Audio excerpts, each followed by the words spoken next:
सगळ्यांना नमस्कार। आज अक्षय तृतीयाच्या निमित्तानं सगळ्या देशवासियांना पहिल्या मनपूर्वक शुभेच्छा देतो। आणि जो आता दहशतवादी हल्ला झाला त्या घटनेचा जाहीरपणानं निषेध करतो। आज आपण पत्रकार परिषद ठेवण्याचं मूळ कारण तुम्हाला प्रथम सांगतो। मराठा समाजाच्या ज्या नोंदी सापडल्या, प्रथम तर माननीय सन्माननीय न्यायमूर्ती संदीपजी शिंदे साहेब जी समिती गठीत केली होती त्यांचं तोंड भरून कौतुक करतो समाजाच्या वतीनं की त्यांनी तो अहवाल दिलाय। आता तो सरकार स्वीकारणार सुद्धा, त्यात काही दुमत असायचं काही कारण नाही। प्रथम त्यांचं कौतुक आणि त्यानंतर सरकारचं सुद्धा हे मनापासून खूप खूप तुमचंही कौतुक। पण जे आरक्षणाचा लढा हा 29 ऑगस्ट 2023 पासून सुरू आहे। जे आमच्या मूळ मागण्यात त्या मात्र आणखीनही पूर्ण झालेल्या नाहीये। 2 वर्षापासून सलग या समाजाचा संयम, स्वतःच्या लेकराचं भविष्य धोक्यात असताना, अस्तित्व धोक्यात आलेलं असताना या आरक्षणापायी नसल्यामुळं तरीही आम्ही 2 वर्ष होत आलेत आता 29 ऑगस्टला की संयमानं घेतो। आता 30 तारखेला जानेवारीच्या उपोषण मुख्यमंत्री फडणवीस साहेबांच्या प्रतिनिधीच्या माध्यमातून सोडलं गेलं। त्यावेळी सांगितलं होतं की आपण सगळे प्रतिनिधी बांधव त्याला साक्षीदार आहेत आणि मराठा समाजही राज्यातला 7 करोड मराठा समाज साक्षीला आहे। 4 दिवसात 4 मागण्या ह्या तातडीनं चार मागण्या ह्या तात्काळ त्याची अंमलबजावणी केली जाईल असं सांगितलं होतं। आणि राहिलेल्या 4 त्या 5 मागण्यासाठी 2 ते 3 महिन्याचा वेळ देऊ असं सांगितलं होतं। परंतु पूर्ण 3 महिने आज झाले। 2 ते 3च म्हणले तरी आम्ही 2 महिने धरले नाही, 3 महिने पकडले। तर आज 30 एप्रिलला 3 महिने पूर्ण झालेत, कुठल्याही मागणीच्या बद्दलची अंमलबजावणी आतापर्यंत झालेली नाही। ना तात्काळ करतो म्हणले त्याची पण नाही, आणि त्याच्यानंतरच्या राहिलेल्या 4-5 मागण्या 3 महिन्यात करू म्हणलं होते त्याची पण नाही। म्हणून आता शेवटी काय असतं, एक समाजाचं भविष्य मला बघायला लागतं, समाजाच्या लेकराच्या अडीअडचणी बघावं लागतात। संयम तरी आम्ही किती दिवस धरायचा, म्हणून आता शेवटी आम्ही या विषयात आलोय की आता आपण प्रचंड मोठा उठाव केला पाहिजे आणि आता तो आम्ही करणार आहे। 29 ऑगस्ट 2025ला 2 वर्ष पूर्ण व्हायला लागलेत या आंदोलनात, तरी सरकार आणखीनही दखल घेत नाहीये, कोणत्याही अंमलबजावणी करत नाहीये। म्हणून आम्ही असा निर्णय घेतलाय की हे हल्ला आहे आता लगेच घ्यायचा होता, परंतु हा प्रचंड भ्याड हल्ला झाला, त्यामुळं देशाच्या धर्माचं सुद्धा आपण हित बघितलं पाहिजे। म्हणून आता आम्ही त्याच्यामध्ये असा एक थोडासा निर्णय केलाय, 29 ऑगस्ट 2025ला मुंबईत आम्ही जाणार। 29 ऑगस्टला मुंबईत आम्ही जाणार। चलो मुंबईचा नारा आजपासून आम्ही आता समाजानं दिला। आता मुंबईत गेल्याशिवाय पर्याय नाही, त्याशिवाय हे आमच्या मागण्या पूर्ण करत नाहीत, हे याच्यावरती आम्ही आता फायनल निर्णय केलेला आहे की 29 ऑगस्टला मुंबईत आम्ही जाणार आहे। दुसरं, मुंबईत आमरण उपोषण सुद्धा होणार आहे। आमरण उपोषण 29 ऑगस्टला मुंबईत होणार आहे। आझाद मैदान, शिवाजी पार्क, जेवढे मैदान आहेत ते तर लागणारच आहे। तो दुसरा मुद्दा हे तुम्हाला क्लिअर केलाय। आता मराठा बांधवांसाठी सांगतो, आपल्या मागण्या मान्य करण्यासाठी आपल्यालाही त्या ताकदीनं आता उठाव करावा लागणार। जर आपल्या लेकरा बाळाचं डोळे देखता वाटोळं होणार असलं तर शांत बसून चालणार नाहीये, कारण ते आरक्षण आपल्या हक्काचं आहे। आपण कोणाचं घेत नाहीयेत, घेणार नाहीयेत मुंबईत, म्हणून आपण तो निर्णय घेतलाय की आता ऊन पण प्रचंड आहे, आता जाणं ते सुद्धा हिताचं समाजाच्या लेकराच्या होणार नाही। त्यामुळं आणि हे आता सध्या मशागतीचे दिवस आहेत, शेतीत मशागती केली जाते या महिन्यात आता, त्यामुळं माझा गोरगरीब समाज हा सगळा शेतकरी वर्गात, त्यामुळे त्यांचं वाटोळं होईल असं मला पाऊल उचलायचं नाही। आणि 29 ऑगस्टच का, तर तोपर्यंत पाऊस पडल्याच्या नंतर जून जुलैमध्ये त्यांच्या पेरण्या सुद्धा पूर्ण होत्या। आता उन्हात गेलं तर आता मशागत करण्याचे दिवस आहेत. आता मशागत करतील आणि ऊन पण आहे. दोन्ही कारणामुळं आता जाण्याचा निर्णय योग्य नाही. 29 ऑगस्ट हा योग्य निर्णय आहे आणि योग्य वेळ सुद्धा आहे. कारण 2 महिन्यात सगळे कामं शेतकरी उरकून ठेवणार आहेत. आणि शेतकऱ्यांनाही सांगतो, सगळ्या मराठा बांधवांनाही सांगतो, आजपासून आता तुमचे 29 ऑगस्टच्या आत कामं उरकायला सुरुवात करा. सगळ्यांनी कामं उरकायची. आता माघारी यायचं नाही. त्यावेळेस माघारी यासाठी आलो होतो आपण, तेही लगेच क्लिअर करतो. आपण ज्यावेळेस मुंबईला गेलो होतो, कारण 2012च्या कायद्यात दुरुस्त करणं गरजेचं होतं, कारण ओबीसीला त्या कायद्यानं आरक्षण दिलंय आणि सगळ्या स्वराची अंमलबजावणी जर त्यातून करून घ्यायची असली तर 2012च्या कायद्याची दुरुस्ती अधिसूचना काढल्याशिवाय पर्यायच नव्हता. तिथं आपली फसवणूक झालेली नाही. फसवणूक कुठं झाली, त्यांनी काढल्याच्या नंतर हरकती मागितल्या, परंतु त्यांनी त्याची अंमलबजावणी केली नाही. इथं मात्र आपली 100% फसवणूक झालेली. म्हणून आता सरकारला दाखवायला कारण नाहीये. हरकती तुम्ही किती दिवसापासून वाचणार, काय करणार याच्याशी आता आम्हाला देणं घेणार नाही. कारण त्याला सुद्धा आता 1.5 वर्ष होत आले, अधिसूचनेला सुद्धा तुम्ही वाचतच राहणार. म्हणजे सरकारकडं मराठा बांधवांनी समजून घ्या, कारणच नाही येत आता आपल्याला द्यायला. त्यामुळे मुंबई सोडायचा आता प्रश्न येत नाही. हा झाला मुख्य आणि मूळ मुद्दा. मराठा समाजाने काय करायचे मी 1 ऑगस्टला सांगणार. म्हणजे आंदोलनाची पुढील टप्प्याची रूपरेषा काय असेल ती आज मात्र सांगत नाही, मुद्दाम सांगत नाही. आणि हे समाजाला माहिती आहे, मी जे पाऊल उचलतो ते तुमच्या हिताचं उचलतो. योग्य वेळी सांगितल्यावर तुम्हाला तेवढा 1 महिन्याचा परत वेळ राहतोय 29 ऑगस्ट पर्यंत ते टप्पे सांगू. पण आज एवढं सांगतो की 28 ऑगस्टला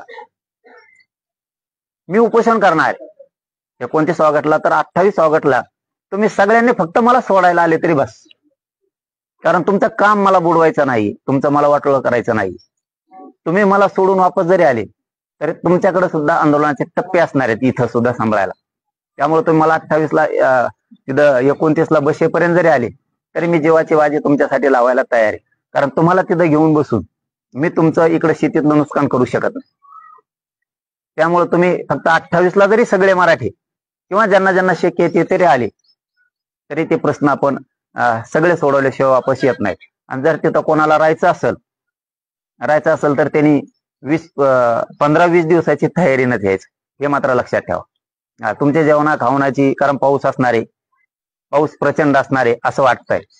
नसेल तर चांगलीच गोष्ट, पण पाऊस असेल तर त्या तयारीनं तुम्हाला यायला लागणार आहे. कारण तुमच्या गाडीला छत असणं गरजेचं आहे. ते तुम्हाला 1 ऑगस्टला मी ते बाकीची दिशा सगळी क्लिअर सांगणार आहे. आजचा महत्वाचा विषय याच्यासाठी होता की सरकारनं आपली 100% फसवणूक केली. कुठं कुठं केली, त्यांनी 3ही गॅजेटियर लागू करू म्हणले होते, 3 महिन्याच्या आत ते लागू केलेले नाही. इथं फसवणूक झाली. हैदराबादचं गॅजेटियर, सातारा संस्थांचं गॅजेटियर, बॉम्बे गव्हर्नमेंटचं गॅजेटियर, औंध संस्थांच्या नोंदी ह्याही कुठल्याही लागू केलेल्या नाही, त्याची अंमलबजावणी झालेली नाही. एक सगळ्या सोयऱ्याची अधिसूचना काढली, त्याची अंमलबजावणी झालेली नाही. तिसरा मुद्दा, आपली 29 ऑगस्ट 2023ला मूळ मागणी होती मराठा आणि कुणबी एकच. तो अध्यादेश काढलेला नाहीये. आम्ही त्या मागणीवरती आजही ठाम येत आणि शेवटपर्यंत राहणार. त्याचं मूळ कारण असं आहे की मराठा आणि कुणबी एक आहे की ज्यावेळेस चर्चा सुरू झाली त्यावेळेस सरकारच्या वतीनं गिरीश महाजन साहेब आले होते. त्यावेळेस त्यांनी सांगितलं होतं, तुमच्या मागणीप्रमाणे जर आम्हाला कायदा पारित करायचा असला, अध्यादेश जर काढायचा असला तर आम्हाला वेळ पण द्या 1 महिन्याचा. तर आपण 40 दिवसात दिला होता. पुन्हा आठवण सरकारला आणि मराठ्यांना करून देतो. आणि त्यांनी त्याचबरोबर सांगितलं होतं, कुठला कायदा जर पारित करायचा असला तर त्याला आधार लागतो. आता आयोग समिती तुम्ही गठीत केली, 58 लाख नोंदीचे पुरावे तुमच्याकडे दिलेत. मग एखाद्या समाजाला, गरीब समाजाला, त्या लोकांना, गरजवंतांना न्याय देण्यासाठी 58 लाख पुरावे हे खूप झाले. मराठा आणि कुणबी एक याच्यासाठी आधार म्हणून खूप झाले. तोही कायदा पारित होतोय.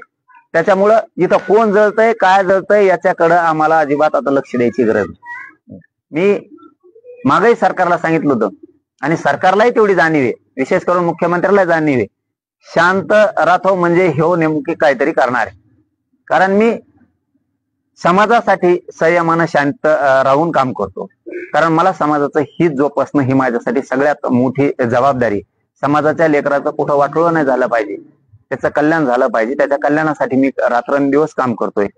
म्हणून आता 2 वर्ष आम्ही संयम धरला तुम्ही केसेस मागे घेऊ म्हणले होते 2-3 दिवसाच्या आत, त्याला सुद्धा 1 वर्ष उलटून गेलं. एकही केस आंतरवाली सह राज्यातली मागे घेतलेली नाहीये. आम्ही ज्या तुमच्याकडे मागण्या केल्या होत्या त्या तुमच्या पाठ झाल्या, त्याच्यावर तुमची पीएचडी झाली सरकारची. काय मागण्या 8-9 केल्या त्यातली एकही तुम्ही आतापर्यंत त्याची अंमलबजावणी केलेली नाही. सरकारचं कौतुक नाही एवढ्यासाठी केलं की शिंदे समितीनं त्यांचे काम केलं, त्यांच्याकडून तुम्ही काम करून घेतलं, आमच्या नोंदी नव्हत्या म्हणलात, महाराष्ट्रात नाहीच आहेत, त्या मिळाल्या, त्याच्यामुळे तुमचं कौतुक केलेलं आहे. कारण काम केल्यावर आम्ही कौतुक सुद्धा करतो. याच्याबरोबर तुम्हाला 5वा माझा असा मुद्दा सांगायचा आहे की ज्या नोंदी सापडल्यात ना 58 लाख बांधवांनो, त्या नोंदी सापडल्यात, फक्त अधिकारी सर्टिफिकेट देत नाहीत. काही जातीवादानं भरबटलेले, विचारानं भरबटलेले काही अधिकारी आहेत, काही ओबीसीचे असो, मराठ्याचे असो किंवा कोणाचे असो, इतक्या ताकदीनं प्रमाणपत्र देत आहेत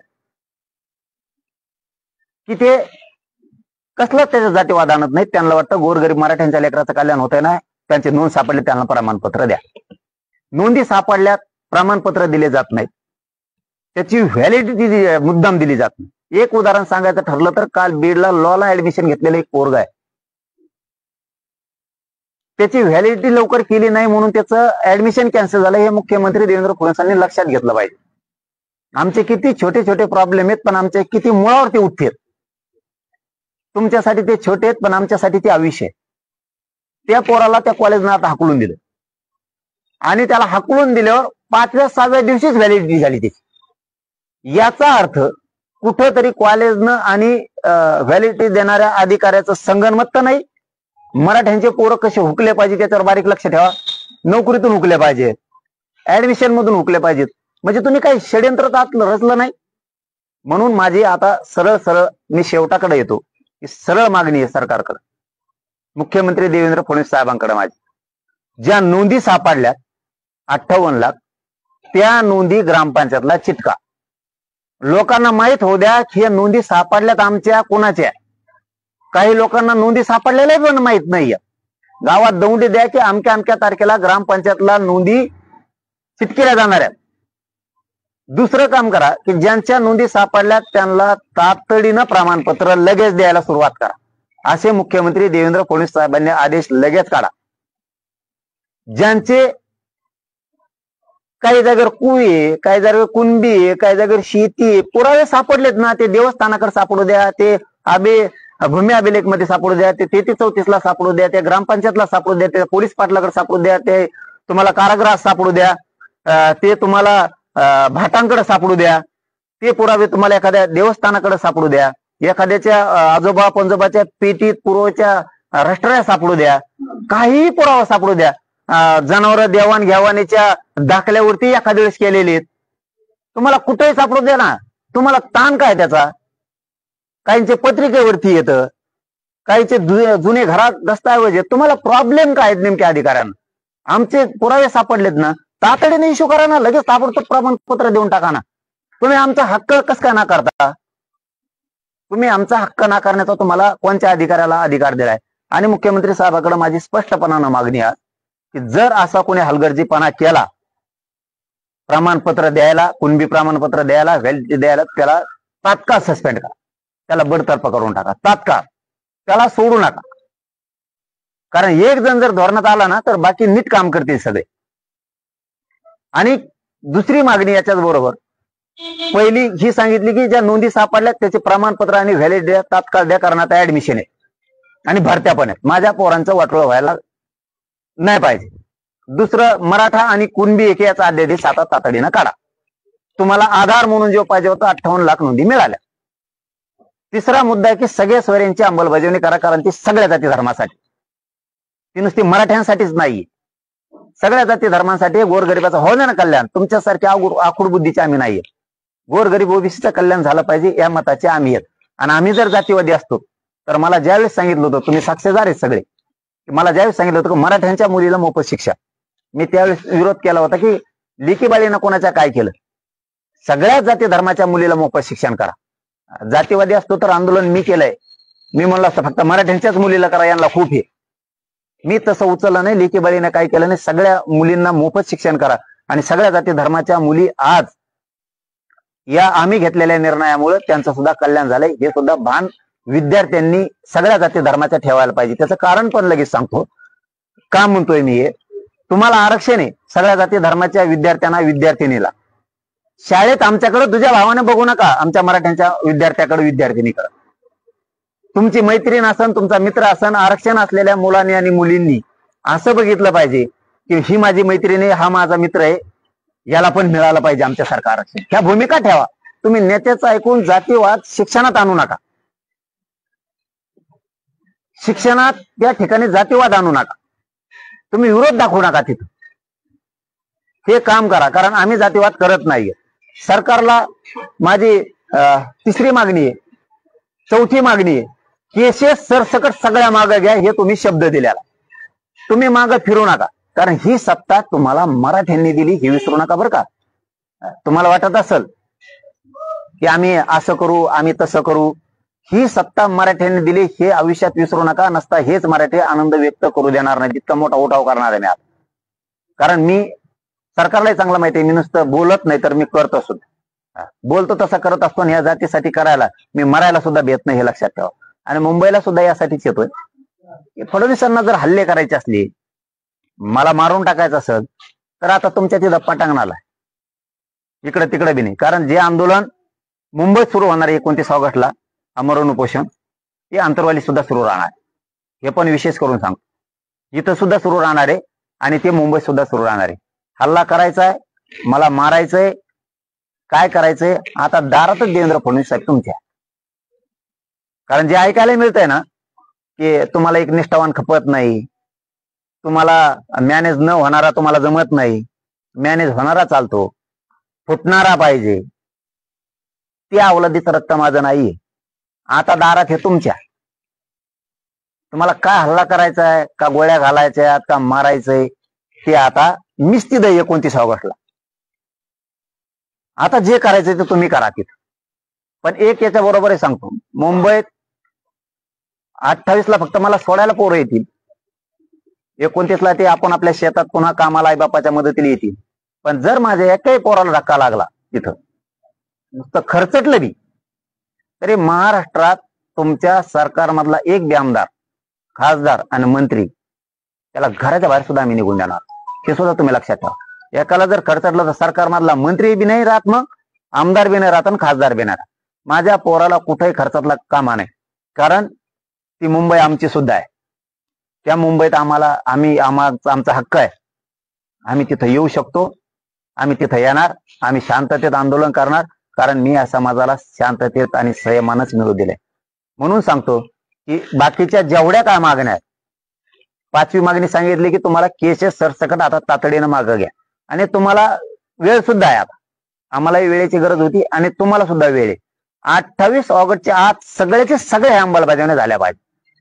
6वा मुद्दा की हैदराबादचं गॅझेटियर, सातारा संस्थांचा आणि बॉम्बे गव्हर्नमेंटचा आणि औंध संस्थांचे जेवढे पुरावे आहेत आणि राज्यातल्या देवस्थानाकडे जेवढे पुरावे आहेत, त्याचे सगळे लागू तातडीनं करा, तात्काळ. तुम्ही आता मजा बघायचं सोडून द्या. तुम्हाला आता मजा बघू देणार नाहीत आणि तुम्ही ती बघू पण नका. आणि आता मात्र संयमाचा अंत आमच्या ढळून देऊ नका फडणवीस. जर का संयमाचा आमचा जर अंत झाला तर कोण कोणत्या टोकाला जाईल त्याला जबाबदार तुम्ही स्वतः सरकार म्हणून असताय, हे जाहीरपणानं सांगतो.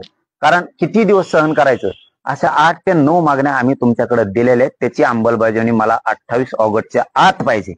नसता 29 ऑगस्टला मुंबईत आमरण उपोषण सुरू होणार, आंतरवालीत पण सुरू होणार. राज्यात काय आंदोलन केलं जाणार आहे हे मी 1 ऑगस्टला किती त्याचे टप्पे असणार आहेत, कसे असणार आहे ते सांगणार आहे. पुन्हा एकदा सांगतो, ज्यांना कुणाला मुंबईत मनानं राहायचं, माझी इच्छा आहे एकानंही मुंबईत राहू नये. 29 ऑगस्टला फक्त मला आशीर्वाद देण्यापुरतं तुम्ही मुंबईत आलात. 28ला मला संध्याकाळी तिथं नेऊन जरी सोडलं आणि आशीर्वाद जरी दिला तरी तुमच्या लेकरा बाळाचं कल्याण करायला मी खंबीर आहे. राहिला आता शेवटचा विषय, नुसते मला सोडून जरी वापस आले आणि तिकडे शेतात आईबापाला जरी मदत करू लागला तरी मी विजयाचा गुलाल आणल्याशिवाय सोडत नाही. कारण जाताना 2 वस्तू घेऊन जाणार आहे मी सोबत. एक विजयाचा रथ घेऊन जाणार आहे आणि एक अंत्ययात्रेचा रथ घेऊन जाणार आहे. दोन्ही पैकी एक वापस येणार. हेही देवेंद्र फडणवीसांनी लक्षात ठेवायचं. आणि शेवटचं सांगतो, मी रात्री आणि काल थोडीशी दिल्लीतल्या वरिष्ठ वकिलांशी चर्चा केली, महाराष्ट्रातल्या पण केली, मुंबई हायकोर्टातल्याही काही ज्येष्ठ वकिलांशी, अभ्यासू वकिलांशी, काही अभ्यासकांशी चर्चा केली. ते छगन भुजबळ बरळलं होतं त्या दिवशी. त्याला म्हातारपणाला सुद्धा कळत नाही की आपण जाती जातीत किती तेढ निर्माण करतोय. आणि छगन भुजबळ तुला सांगतो, तो किती ढुंगण आपटून घे, मी ओबीसीत मराठ्यात वादच होऊन देत नाही, त्याची काळजीच करू नको. तू काळजीच करू नको, कारण तू राजकारणी मनुष्य, राजकारणासाठी तू किती गोरगरिबांचा फायदा उचलतो हे ओबीसींना सुद्धा कळालेलं. ओबीसींना सुद्धा हे कळालेलं. कारण कोणत्या ओबीसीला काय मिळालं? ओबीसी ओबीसी करतो तू नुसता. कोणत्या ओबीसीला काय मिळालं? कोणत्या लोहाराला मिळालं, कोणत्या सुताराला मिळालं, कोणत्या राजपुताला मिळालं, का कोणत्या ठाकुराला मिळालं, का नाव्याला मिळालं, का धुबींना मिळालं, का कोणाला मिळालं? किती शेकडो जाती सांगू, कोणाला मिळालं? कोण आहेत? का कुळी समाजाला मिळालं, तिकडं कोकण पट्ट्यात आहेत, मुंबईच्या पट्ट्यात आहेत, कोणाला काय मिळालं? किती जाती दाखवा. कायकाडी समाजाला मिळालं, का वडरी समाजाला मिळालं, गाव खेड्यातल्या गोर गरिबांना कोणाला मिळालं? कोण प्रशासनात आहे? किती टक्के आहे ते? गेलाय का गोरगरिबी ओबीसी? 12 बलुतेदारांना काय मिळालं? का मायक्रो ओबीसींना काय मिळालं? काय दिलं? कोणचा ओबीसी म्हणतो तू? तुझ्या स्वार्थासाठी ओबीसी ओबीसी करतो, ती ओबीसी जात नाही, ते प्रवर्ग आहे. तो फक्त तो ह्या जातीला तुलाच उपयोग करून घेतला. तो ह्या जातीला बी नाही खाऊन दिलं. ते गोरगरीब तो ह्या जातीतले बी लोक बघ, आमच्या आसपास शेजारी राहते, त्यांचं सुद्धा वाटलं झालंय सगळं. महामंडळ तूच खाय, सगळं तूच खातो, काही मिळू दिलं नाही गोरगरीब ओबीसीला. त्यामुळे ओबीसी तो संघ येत नाही. कारण छगन भुजबळ त्याविषयी बराळा, हे काही लोक कोर्टात गेले. म्हणून मी वकिलांशी चर्चा केली, मी वकील बांधवांशी चर्चा केली, दिल्लीच्या पण केली, मोठमोठ्या वकिलांशी चर्चा केली, मुंबईच्या पण केली, महाराष्ट्रातल्या पण केली, आणि अभ्यासकांशी सुद्धा केली आरक्षणावरच्या. ही तो बराळा होता की आमचे काही लोक कोर्टात गेलेत. याचा अर्थ तोच लोक आहेत, ते तोच पाठवले, म्हणजे कुणबी आरक्षणासाठी. तर वकील बांधवांनी आणि अभ्यासकांनी काय सांगितलंय, कुणबी एक असा प्रकार आहे की तो कोणाच्याच बापाला चॅलेंज होत नाही. पाटील तुम्ही टेन्शन घेऊ नका. आणि जर कुणबी चॅलेंज होत असलं तर मंडल कमिशन 100% सांगतो म्हणे आम्ही चॅलेंज होतो. 16% 94ला 1994ला दिलेलं आरक्षण 16% ते पण चॅलेंज होत आहे. जर कुणबी चॅलेंज होणार असलं आणि ते जर बाद होणार असलं तर मंडल कमिशन एक चॅलेंज होतो, तो पण बाद होतो. दुसरं 16% दिलेलं आरक्षण सुद्धा बाद होत आहे. आणि तिसरं की मंडल कमिशननं काही जाती घातल्या होत्या तेवढ्याच, आणि त्याच्यानंतर जे आता 300, 350, 250 जाती घातल्यात त्या पुऱ्या बाहेर निघतात. म्हणजे पोट जाती उपजाती म्हणून ज्या घातल्यात आरक्षणात त्या सगळ्या बाहेर निघतात. त्यामुळे मी आता ते टेन्शन घ्यायचं बंद केलं. मला काय मंडल कमिशन चॅलेंज करायची गरज नाही, 16% चॅलेंज करायची गरज नाही, गरिबांचं ओबीसीचं वाटोळं करायचे माझी इच्छा पण नाही. पण ते छगन भुजबळ जे स्वप्न बघतो ते कधीच पूर्ण होणार नाही. आणि ज्या दिवशी कुणबी चॅलेंज होईल त्या दिवशी मात्र मग आम्हाला बी काय चॅलेंज करायचं आणि कशा कोणत्या जाती बाहेर काढायचे पक्का माहिती आहे. आमचं वाटोळं केल्यावर आम्ही तुम्हाला सोडणार नाही. त्यापेक्षा छगन भुजबळला जरा सद्बुद्धी चांगली आली तर बरं होईल. म्हातारपणाला नीट मरावा माणसानं कधी बी. लोकांचा शापशिवाय खाऊन मरू नये माणसाने. कावा नीट हत्ता तरी आला पाहिजे म्हातारपणाला माणसाला. शापशिवाय देऊ नये, आशीर्वाद लागाव. कारण 2 पायावर बसून तुला हत्ता तरी यावं, कमीत कमी एवढा आशीर्वाद लागाव. म्हणून तो कमीत कमी मराठ्यांच्या गोरगरिबांचं वाटोळं करायचं काम नको करू. होय शहाणा, कारण ह्या वयात तुझ्या तोंडावर कुणीतरी हात फिरावं, तुला चांगलं म्हणावं, असं वाघ, कमीत कमी असं वाघ. या वयात तरी वाटोळं करून घेऊ नको. कारण ओबीसीनं तुला पुरवळ केलेलं आहे. तू राजकीय फायद्यासाठी ओबीसी करतो म्हणून. त्यामुळे ओबीसी तुला मोजत नाही, गिनीत नाही, येत पण नाही, येणार पण नाही. आणि ओबीसीच्या मराठ्यांच्या वादही होणार नाहीत. आणि ओबीसीचं आरक्षण संपण्याचा विषयच नाही, कधी संपूच शकत नाही. कारण आमचं ते हक्काचं आहे. 150 वर्षापूर्वीच आमचं आरक्षण जर रद्द होणार असलं तर तुमचं तर मग बोगसच आहे सगळं. तुमचं ते एका दणक्यात होतंय रद्द. म्हणून छगन भुजबळ मला वाटतं कमीत कमी या वयात आपण लोकांचे आशीर्वाद घ्यावा, गोरगरीब मराठ्यांना वाटावं. छगन भुजबळ चांगलं काम करतो. छगन भुजबळ नुसता काड्याच करतो, तो स्वतः बाकीच्या सगळ्यांना शत्रू समजतो, आकसानं वागतो, तो सूडबुद्धीनं वागतो, हे लोकांना वाटलं नाही पाहिजे. किमान मला वाटतं तो आता तरी बदल करावा, किमान आता तरी तो बुद्धीत बदल करावा आणि सगळ्यांना सारखं धरावं. कारण तुम्ही किती टोळी एकत्र आली, म्हणजे शेवटचं सांगतो आता, तुम्ही किती टोळी एकत्र आली तरी आम्ही तुम्हाला पुरून उठतो हे तुम्हाला माहीत झालेलं आहे. आणि तुम्ही विरोध जरी केला तरीही आम्हाला आरक्षण मिळालं, तुम्ही नाही केला तरी मिळणार आहे, केलं तरीही मिळणार आहे. त्यापेक्षा मला वाटतं पुढच्या काळात ओबीसी नेते म्हणून छाती बुडवून घेणाऱ्यांनी सगळ्या लेकरांना समान समजावं, गरीब मराठ्यांच्या लेकराला समजावं आणि तुमच्याही लेकराला समजावून आरक्षणातला विरोध बंद करून टाकावं. कारण तुम्ही विरोध केला तरी आम्हाला मिळणार आहे आणि नाही केला तरी मिळणार आहे. मराठ्यात आणि ओबीसीत नाराजी पसरण्यापेक्षा हे गुन्ह्या गोविंदांनी गावात कसे नांदतील. आमच्याही लेकराला आरक्षण मिळालं पाहिजे या भूमिकेत तुमच्या नेत्यांनी यावं, त्यांना सद्बुद्धी होईल असं वाटतं. कारण सरकारनं तुम्हाला ओळखलेलं आहे आता की तुम्ही काय चीज आहेत. छगन भुजबळ आता पक्क ओळखलेलं आहे, हे किती लावालाव्या करणार आहे. त्यामुळे छगन भुजबळचं सरकार मनावर घेत नाही. या दिलेल्या अहवाल समितीनं सरकार 100% लागू करणार, त्याच्यात आम्हाला शंका असण्याचं काही कारण नाही. 100% करणार, कारण हे बोंबलले म्हणून ते थांबत नसते. कारण जे कायदे ते जे नियमात ते त्यांना करणं नसता पुऱ्या मराठ्यांच्या रोषाला सामोरं जावं लागणार.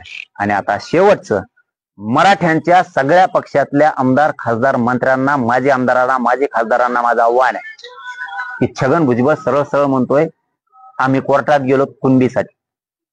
मायबाप मराठ्यांनो आणि सगळ्या पक्षातल्या आमदार खासदार मंत्र्यांना सांगतो, मराठा समाजाच्या लेकराचं वाटोळं होऊ देऊ नका. ताकदीनं समाजाच्या लेकराच्या आणि त्या आरक्षणाच्या पाठीमागं उभा राहा. मराठ्याचं आरक्षण रद्द होऊ देऊ नका. एकही प्रमाणपत्र रद्द होता कामा नाही. कारण तुम्हाला सगळ्या पक्षातल्या खासदार आमदार मंत्र्यांना मोठं करण्यासाठी मराठ्यांनी ताकद लावलेली. तुम्हाला मराठ्यांनी तुमचा पक्ष आणि तुम्हाला मोठं केलंय. आता समाजाचे लेकर मोठे करायचे, रक्त जाळून उपाशी तापाशी राहून ते आंदोलनात संघर्ष करून त्याग करून मराठा समाजाने हे आरक्षण मिळवलं. हे कोर्टात नेऊन छगन भुजबळ घालीन म्हणतो, तो जाहीर मीडियात बोललाय. म्हणून माझं तुम्हाला सगळ्या पक्षातल्या मराठ्यांच्या आमदाराला खासदाराला मंत्र्यांना आव्हान आहे की हे आरक्षण जाऊ देऊ नका आणि मराठ्याच्या लेकराच्या बाजूने उभा राहा. नसता असं होईल, तुम्ही जर सरकारच्या बाजूने बोललात, नेत्याच्या बाजूने पक्षाच्या बाजूने बोललात तर उद्या मराठे म्हणणार आहे मतदान आम्ही केलं, तो अपक्ष मोठा केला, तुला मोठं केलं, आज आमचे लेकर मोठे व्हायचे तर पक्षाकडून नेत्याकडून बोलतो का? चप्पल नाही ते लोक तुम्हाला लक्षात ठेवा.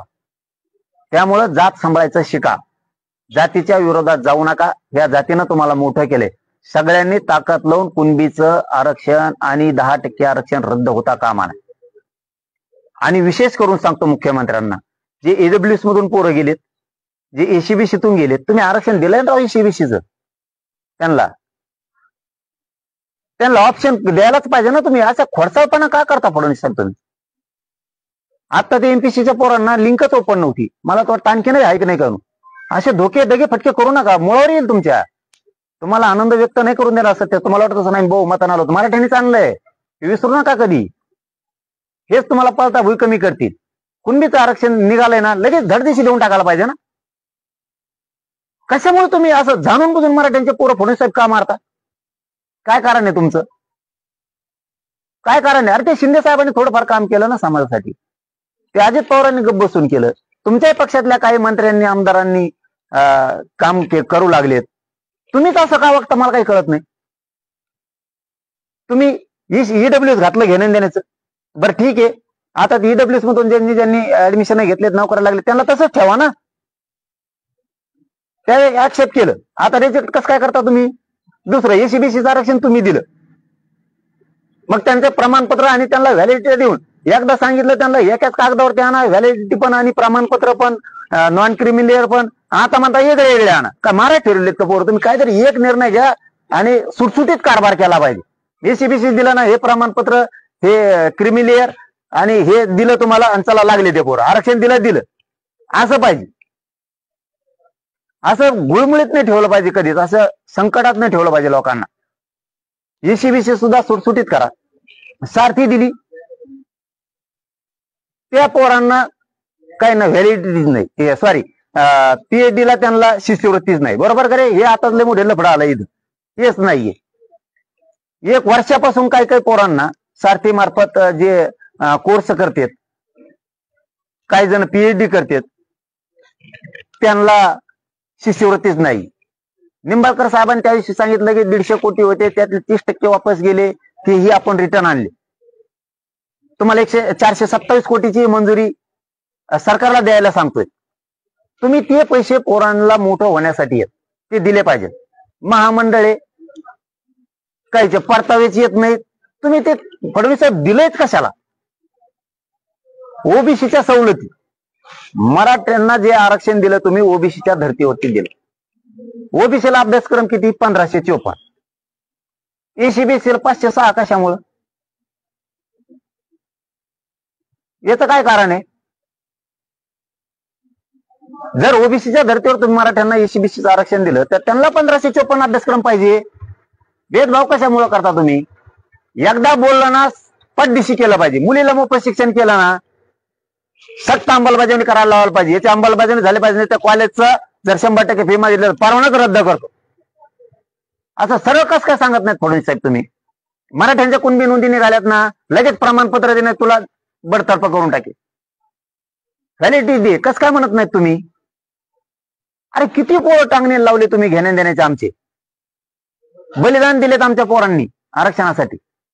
फडणवीस साहेब कशामुळे तुम्ही त्यांचे निधी रोखून धरले 10-10 लाख रुपये आणि नोकऱ्या कशामुळे रोखल्या? काय उत्तर आहे याचं? काय कारण आहे तुमचं रोखून धरायचं? घेण्या देण्याच्या मराठ्यांच्या पूर्व तडीपार करणार तुम्ही. सत्ता जात असती फडणवीस साहेब, माणसाच्या डोक्यात एकदा जर खुन्नस बसली ना, बदले घेत असतात म्हणून सत्ता बदलल्यावर, आणि हे बदलत असतं. तुम्हाला स्वप्नात वाटलं नव्हतं काँग्रेसची सत्ता पलटल. 40-50 वर्ष राज्य केलं त्यांनी, पलटली तुमची आली. तुम्ही तसं गर्वात वागू नका. त्यांची पलटली तुमची सुद्धा पलटत असती, आणि लय खुन्नशीनं वागलं ना तर लोक सत्ता पलटल्यावर बदला घेत असतील. तुम्ही आमच्याशी खुन्नशीनं अक्कासानं वागू नका फडणवीस साहेब, तुम्हाला सरळ सांगतो. तुम्ही गॅजेटियर केसेस आणि मराठा आणि कुणबी एक हे याचे अध्यादेश तातडीनं काढा. एकही गॅजेटियर आता ठेवू नका, आणि नोंदी सापडलेले प्रमाणपत्र तातडीने द्यायला सुरुवात करा. व्हॅलिडिटी सुद्धा तातडीनं द्यायला सुरुवात करा, ही माझी विनंती आहे. आता नसता 28 ऑगस्ट पर्यंत जर हे सगळा तुकडा नाही पडला, आता प्रमाणपत्र जेवढे नोंदी निघाले ते तातडीनं, हे 6 जून पासून ऍडमिशन सुरू होते, त्याच्या आत सगळ्या व्हॅलिडिटी पाहिजेत आम्हाला. 58 लाखचे 58 लाख पुऱ्या. एकही राहता कामा नाही. व्हॅलिडिटी सांगतो तुम्हाला, प्रमाणपत्र तर द्याच, पण व्हॅलिडिटी सुद्धा राहिली नाही पाहिजे, ते पण त्या 6 जूनच्या आत. आणि गॅजेटियर सुद्धा ह्या 6 जूनच्या आतच लावा, जेणेकरून आता ऍडमिशन आणि भरत्या सुरू होत्या, त्याच्यात आमच्या पोरांना फायदा घेता येईल, कारण ते आमच्या हक्काचं आहे. ते नाकारू नका, कुणाचा दबाव आहे म्हणून नाकारू नका. उदाहरणार्थ आमची जमीन सापडली 5 एकर, ती आम्हाला कसं काय देणार नाही तुम्ही? तसे आमच्या कुणबी नोंदी सापडल्यात, कुणी विरोध जरी केला तरी पण आमचा हक्काचा आम्हाला द्या, ते रोखू नका. धन्यवाद. तुम्हाला काय विचारायचंय का? मुंबईला झाले या ठिकाणाहून 28 तारखेला निघणार आहे, कसं जाणार आहे? कसं तुमचा गेल्या वेळेस पायी प्रवास असणार आहे की वाहनाने जाणार आहे, नेमकं कसं असणार आहे? तिथे किती तारखेला पोहोचणार आहे आणि कोणत्या ठिकाणी जाणार? नाही, तिथे 29ला आझाद मैदानावरती किंवा मंत्रालयाच्या समोर मी आमरण उपोषण करणार आहे. या 2 ठिकाणावरती 100% करणार आहे. आमरण उपोषण करणारे शांततेत केल्याशिवाय माझ्या समाजाला न्याय मिळणार नाही. यांची इच्छा आहे दंगली झाल्या पाहिजेत, माझी इच्छा आहे राज्य शांत राहिलं पाहिजे, आणि शांततेतच मी माझ्या समाजाला मिळून देतो. समाजाला सांगतो रुसू नका. बरं झालं तुम्ही तो प्रश्न विचारला, रुसू नका. मी उपोषण केलं की तुम्ही रुसता, अजिबात रुसायचं नाही. तुमच्या लेकराच्या हक्कासाठी मी लढतो. उलट तुम्ही ताकदीनं आलं पाहिजे, उलट ताकदीनं आलं पाहिजे. तुम्ही स्वाभिमानी वागायचं, आपल्या लेकरा बाळाचं वाटोळं नाही झालं पाहिजे. कडवट वागायचं, कडवट. शांत राहायचं पण भित्र नाही राहायचं. धाडशी वागायचं सगळ्यांनी.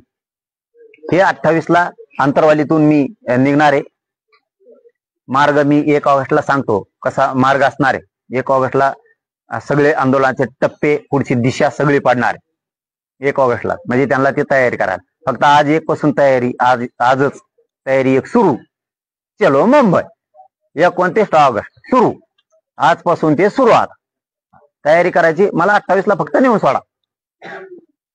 जेवढ्याला ते बी कामं बुडून नको, जेवढ्यांना शक्य आहे तेवढ्यात. मी खंबीर आहे तुमच्या लेकरा बाळासाठी. मला माहिती आहे लोकांना काय म्हणायचं म्हणू द्या. आणि ते बरळवाडी पाहिजे बी बरळायला लोकांना काय म्हणून महासमाज माझा मला पक्क माहिती. 7 कोटीतला एकही हटत नाही. भाजप मधला मराठा सुद्धा नाही. काय भाजपच्या मराठ्याच्या पोराला काय आरक्षण नाही पाहिजे का? होय रे, तुम्हाला नोकरांना नाही का लागायचं? तुमचे पोरं शिकायचे नाही का? तुमच्या पक्षाची सत्ता आली म्हणून काय आरक्षण नाही पाहिजे त्यांना शिकायला, असं आहे का? भाजपच्या मराठ्याची सत्ता आल्यावर त्यांचे लेकरं आपोआपच डॉक्टर होते, आपोआपच इंजिनियर होते. हा, उकंड्यावर कुत्र मुतल्यासारखं छत्री उगती का आपोआप?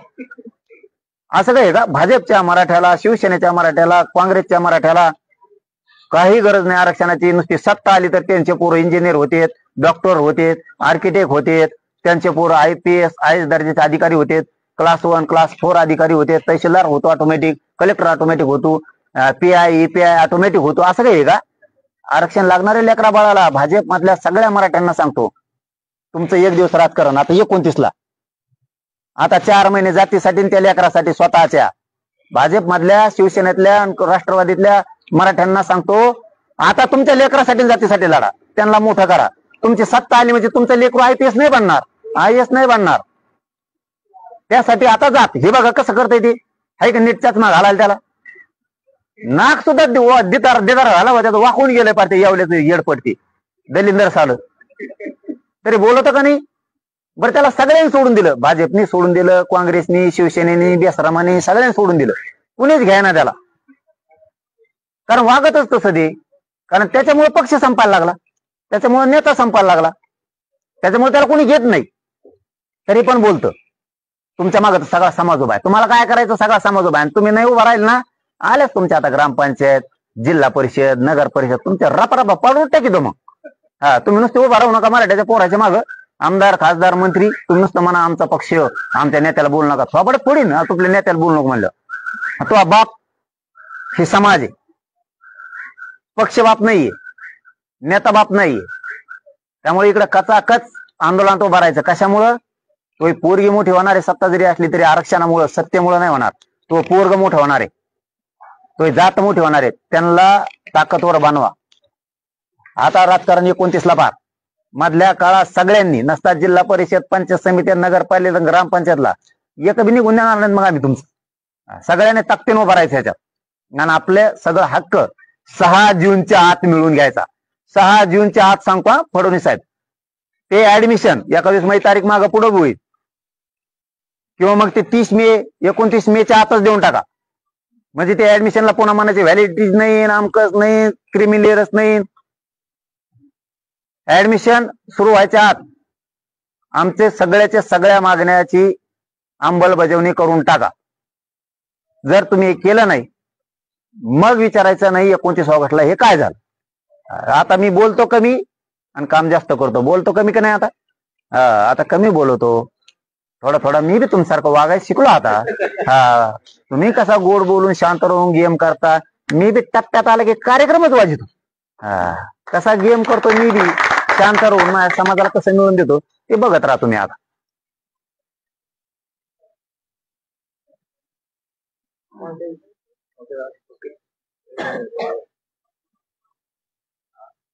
बाळासाहेब 29 ऑगस्ट तुम्ही जाहीर करून टाकली. सध्या पाकिस्तान भारताच्या युद्धाची परिस्थिती आहे, तुम्ही याच्याकडे कसं बघता? नाही, मग युद्ध आत्ता होणार आहे. 29 ऑगस्ट लय लांब आहे आणखी.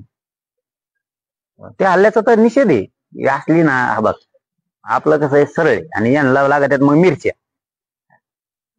येणी त्या हल्ल्याचा तर निषेध आहे. येणी असल्या अगोदर ते कपाकप मारून टाकायला पाहिजे. नुसतेच दाखवते जितकं लांब हत्यारे, आणि ते त्याच्यावर पडत जितकं लांब जळत, आणि ते विमान असं वाकडं पळत, आणि मग ते खाली पडत इतके मरत येत. टाकणं त्या गोडांमध्ये नेऊन खापा सगळे मरून देत तिकडे. 7.5 दलिंदर होणे राखतींची काय ठेवले त्या गोडांना संभू. हे बॉम्ब ते बॉम्ब आणि बघायला मिळणार नुसत्या गाड्या दाखवतात, नुसत्या गाड्या दाखवतात आणि लांब लांब हात फिरो आणि ते नुसते मिरीत अशी नुसते. कुणाला भेट तुम्ही द्याने एकदा टाकून ते पुरे काय करायचे असले खानदानी असली पायदा संभू आयला नाव तरी चांगलं निघा ना. सगळा देश तुमच्या सोबत आहे ना, धर्मासाठी आणि देशासाठी. कोण तुमच्या मागं नाही, सगळे ते नुसते बैठका. आजच्या रातची ही झाली, दुसरी सगळी ती झाली. आमका गैरहजर होता म्हणून तो थांबला, तो तमक तोडीत होता तिकडे. ते गचपणे तुमचे. अरे एवढ्या मोठे गोळे द्या ना कापा कप फेकून काय ठुले ते दुसरी विकत घेता येते परत. आम्ही वर्गणी करतो पैसे कमी पडले नाही केले, 2 बापाची वर्गणी जर नाही केली जाण 1 रुपया कमी पडू दे. द्या एकदा आहे तेवढं टाकून ते दुसरं नवीन आणून आपण ते जायचं कुजून त्याला लागायचं भुंगेन तिकडे गेल्यावर नाही फुटल्यावर ते मग काय करायचं. टाका खापा कप ते ठेवू नका दाखायला नुसते. आम्ही सगळे सोबत आहेत तुमच्या. असले नाही ठेवायला पाहिजे ते उघड नुसतं बडबड करून नाही चालत बघ. एखादी बार कणखर वागायला लागतं. आता आम्ही कशी डिसिजन घेतलं कणखर 29 ऑगस्टला आरक्षण घेतल्याशिवाय माघारीच येत नाही. नाही तुम्हाला मुंबईत मग आता कळन तुम्हाला. आता बोलत नाही मी काही मुंबईत काय आहे मग कसं असतं ते तुम्हाला आता कळन मुंबईत गेल्यावर काय होत. कारण ज्यांना यायचंय त्यांनाही सांगितलंय ते तुम्हाला 15-20 दिवसाची तयारीने यायचं. मग पाऊस असणार आहे आणि नुसतं वाटवून वापस आले तरी लय झालं. मला फक्त आशीर्वाद द्यायला 1 दिवस 28ला मी सगळं करतो. आरक्षणाला काय होत नाही. जे बरळ येतात ना काय मराठीवर टेन्शन घेऊ नका. तुमचे लेकराला आरक्षण मिळालंय, न मिळणार 70 वर्षातलं न मिळणार आरक्षण मिळालंय तुमच्या लेकराला. तुम्हाला आता कायमचे हॉस्टेलही होणार आहेत, टेन्शन घेऊ नका. कायमचे आयुष्यभर पिढ्यानपारासाठी उभा लेकी बाळीसाठी विद्यार्थ्यांसाठी पोरापोरींसाठी ते उभा करून द्यायचे. 1 रुपया बी लागला नाही पाहिजे. तालुक्यात पाणीही शेतकऱ्यांना मिळणार आहे, मालाला भावही मिळणार आहे. मला फक्त एक टप्प्यात जाऊन द्या. धनगराला बी कसं काय आरक्षण मिळत नाही ते बी बघतो, मुसलमानाला बी कसं मिळत नाही तेही मी बघतो. तुम्ही काय काळजी करू नका. एकदा आपण बोललो ना बोललो. आपण विरोध करायसाठी नाही आंदोलन करीत. ते काही काहीला नाद असतो. जातीत भांडणं लावून द्यायचे, मोघम आंदोलन करायचे. तू बघ ना तिकडं देवारा की झालाय ते मागणं आरक्षण ते मागावा, त्या गोरगरीब बिचाराला मिळून द्यावा. फडणवीस साहेब किती दिवस झाले धनगराची पहिली कॅबिनेट घेतो म्हणली होती तुम्ही एसटी आरक्षणाची. दिलं का त्या बिचारा गोरगरिबांना. संभळीत असते ना मेंढ्या जनावर डोंगर दऱ्यात कामं करीत असं ऊस तोडीत असते ना. थोडीफार तर लाज असली पाहिजे राव. 4 जणाला गोड बोलायचं नेत्याला नुसतं आणि आमच्या अंगावर सोडून द्यायचं. एवढं जमतं का फडणवीस साहेब तुम्हाला.